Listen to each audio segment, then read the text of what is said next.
کتنے 2-3 ہفتے میں ایویڈنس آ جائے گی؟ آپ دیکھیں کہ ہارملیس دوائی ہے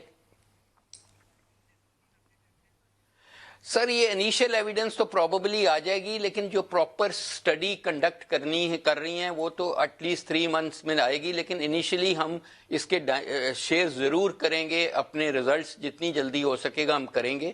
اور پھر اسی طرح ہم وائرل کا جینوم سٹرکچر سٹڈی کر رہے ہیں، جو کہ بہت جلدی آ جائے گا کہ کیا یہ وائرس کتنی دفعہ میوٹیٹ ہو چکی ہے چائنا سے اب تک، اور ود ان پاکستان خدا نہ خواستہ یہ میوٹیٹ تو نہیں ہوتی، کیونکہ پھر رسپانس اس کی اور بھی مشکل ہو جاتی ہے.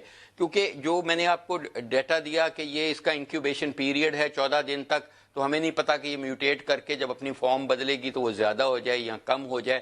تو that is why the local home grown data is extremely important. اور اس میں جو تحقیقی ادارے ہیں سائنس اینڈ ٹیکنالوجی کے، اور میں سمجھتا ہوں کہ ایک اس میں جیسے نیشنل کنسنسس ہونا چاہیے، اور میرا خیال ہے بیسٹ تھنگ از کہ پرائم منسٹر صاحب جیسے نیشنل سیکیورٹی کمیٹی ہوتی ہے اس ٹائپ کی ہونی چاہیے. لیکن they should be fed by scientist like me, they should be fed by technical group.